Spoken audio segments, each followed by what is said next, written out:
Hello, my name is Marie and this is Booksville, and this is my February TBR.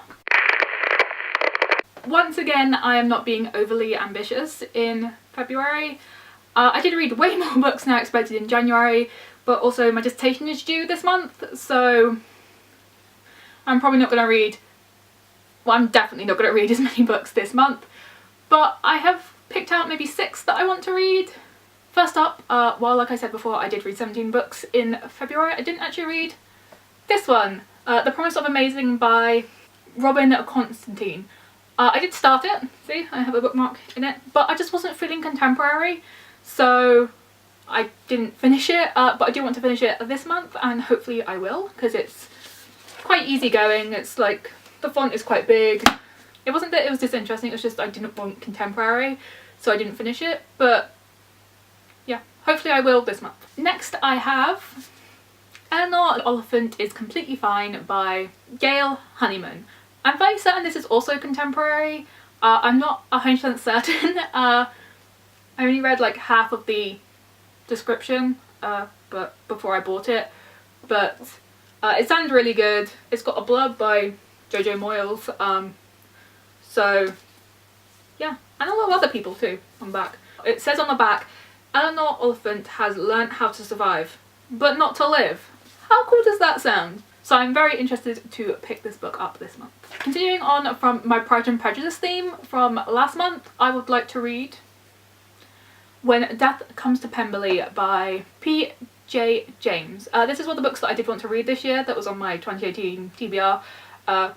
Yeah, I love Pride and Prejudice, as I have stated multiple times. I have read this book before and I have watched the miniseries on the BBC that is about it, but yeah, I really wanted to read it again because I read it in a hurry last time, and yeah, like I said, I just thought I'd continue with the Pride and Prejudice theme that I'm going with this year.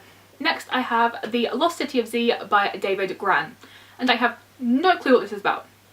Absolutely zero clue. I think it's like fantasy adventure, but I'm literally just going by the cover. I have no idea. I literally picked it up because I think it was like £2 ages ago, and when I read like a bit of the blurb it sounded interesting, but I literally picked it up for the cover and the fact that it was cheap. So I figured now was the time to try and read it. Next I have a book that I'm super excited about. I bought it in America with the advice of one of my friends that loves reading and that I trust very much, but I never got around to it. I just didn't feel like reading it because it's a very specific type of book.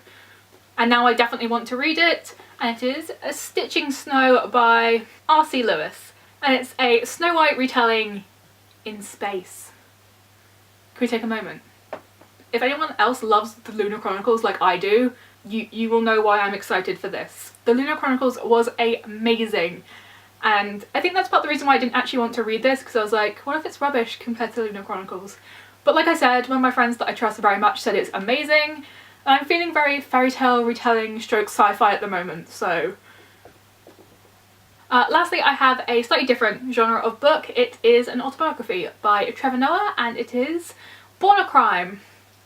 Stories from a South African childhood.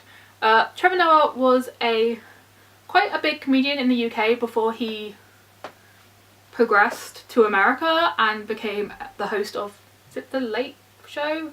The Late Late Show, The Night Show, The Late at Night Show?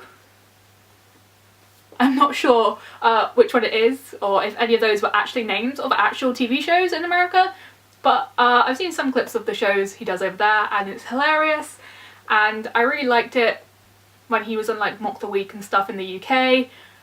Yeah, and I found it really interesting that he grew up in apartheid South Africa with a black mother and a white father, and yeah, he was literally born a crime. So I found that super interesting and I'm looking forward to reading this. Okay, so those are all the books that I want to read in the month of February. I hope that I get to them all, and yeah, thank you so much for watching and I will see you next time.